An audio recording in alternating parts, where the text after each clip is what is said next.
ஹண்டாய் கம்பெனிலயும் வேலை செஞ்சிருக்காரு. அதுக்கப்புறம் என்டெல்னு ஒரு ஆந்திரால கம்பெனி. அதுவும் வந்து வண்டி ஓட்டுற வேலை தான். அது மாதிரி அவரு எல்லா வண்டியுமே ஓட்டுவாரு அவருக்கு. இந்த கண்டெய்னர்ல இருந்து டாராஸு, லாரி என்னென்ன இருக்கோ எல்லாமே பஸ் கூட ஓட்டியிருக்காரு. பட் அந்த வேலையெல்லாம் செஞ்சது இல்ல. ஓட்ட தெரியும்.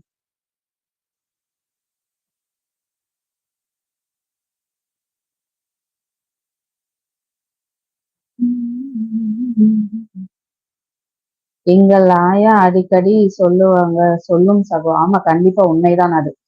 இதுலயே வந்து ஸ்பெஷலா ஒருத்துக்கு ஒரு பலன் உண்டு. இது வந்து சித்த மருத்துவத்துல இது பின்பற்றக்கூடிய ஒரு வழிமுறை.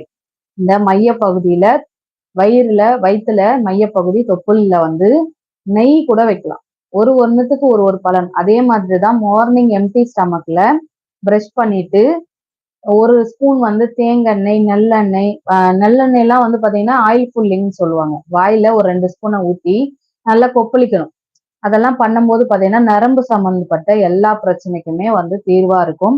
உங்களுக்கு ஏதாவது நரம்பு சம்பந்தப்பட்ட பிரச்சனை இருக்கு, அது மாதிரிலாம் இருக்குன்னா அது பல விஷயங்களை வந்து சரி பண்ணும். கண்டிப்பா வந்து ஆயில் புல்லிங் கூட பண்ணலாம். காலையில எம்டி ஸ்டமக்ல பண்ணணும். சாப்பிட்டு எல்லாம் பண்ணக்கூடாது. எந்திரிச்சு பிரஷ் பண்ணிட்டு ஒரு 2 ஸ்பூன் வாயில போட்டு ரொம்ப நேரம் அப்படி ஒரு 2, 3 நிமிஷத்துக்கு நல்லா வந்து இப்படி பண்ணணும். நம்ம எப்படி இந்த சால்ட் வாட்டர்ல எல்லாம் கொப்பளிப்போம் இல்லையா, அது மாதிரி பண்ணணும். அது மாதிரிலாம் நீங்க பண்ணிட்டு கீழே துப்பிடலாம். கீழே துப்பிட்டு நீங்க குடிக்கிறீங்க ஆசைப்பட்டீங்கன்னா கூட தேங்காய் எண்ணெய் கூட குடிக்கலாம். இந்த வயிறு புண்ணு, அப்புறம் இந்த உடம்பு குறைக்கணும், இந்த மாதிரி நிறைய நன்மை இருக்கு. ஆயில்லயும் நிறைய விஷயங்கள் இருக்குது. அதை வந்து மேல் பூசாவோ இல்ல உள்ள எடுக்கிறதுக்கு நிறைய விஷயம் இருக்கு. இப்ப நிறைய பேர் வந்து க்ளோயிங் ஸ்கின் எல்லாம் ஆசைப்படுவீங்க இல்லையா, அவங்க எல்லாம் என்ன பண்ணலாம்னா ஒரு ஸ்பூன் வந்து கீ, அதை வந்து பிளாக் காஃபி குடிக்கிறீங்கன்னா அந்த மாதிரி குடிச்சு பாருங்க. ரொம்ப ரொம்ப நல்லது. பால் டீயை விட்டுட்டு பிளாக் காஃபி, பிளாக் டீல பிளாக் காஃபி தான் போடுவாங்க, பிளாக் டீல விட மாட்டாங்க. ஒரு ஸ்பூன் தேங்காய் எண்ணெய் அல்லது ஒரு ஸ்பூன் நெய், உங்களுக்கு எது அவைலபிள் இருக்கோ அதை மாதிரி சாப்பிட்டு பாருங்க. ஒரு மாசம் தொடர்ந்து சாப்பிட்டு பாத்தீங்கன்னா உங்களுடைய உடம்புல நிறைய மாற்றம் ஏற்படும். அதே மாதிரி உங்களோட ஸ்கின்னும் நல்லா இருக்கும். இதை நான் வந்து வெயிட் லாஸ்ல இருக்கும்போது நான் அதை பண்ணியிருக்கேன். அதே மாதிரி எனக்கு அது ரிசல்ட் கொடுத்துருக்கு. நான் இப்ப எதுவுமே மெயின்டைன் பண்ணல. நான் இது எல்லாமே அனுபவபூர்வமா பண்ண ஒரு விஷயம் தான் உங்ககிட்ட சொல்றேன். உண்மை உண்மை மற்றும் எங்கள் ஆயா அடிக்கடி சொல்லுவாங்க சகோ. அருமையான கருத்துக்கள் சகோ. கண்டிப்பா இதெல்லாம் தான் பேசணும். தேவையற்ற விஷயங்களை நம்ம பேசி என்ன புரோஜனம் இருக்கு? நம்ம சேனல் ஆரம்பத்துல இருந்தே பாத்தீங்கன்னா நிறைய ஹெல்த் டிப்ஸ், பியூட்டி டிப்ஸ் யாராவது தான் ஒருத்தவங்க கேட்பாங்க.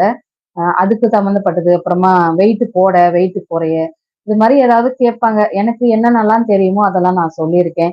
சமையல் கலையை கேட்டாங்கன்னா ஓரளவுக்கு எனக்கு நல்லாவே தெரியும். அதையும் பத்தி நான் ஷேர் பண்ணுவேன்.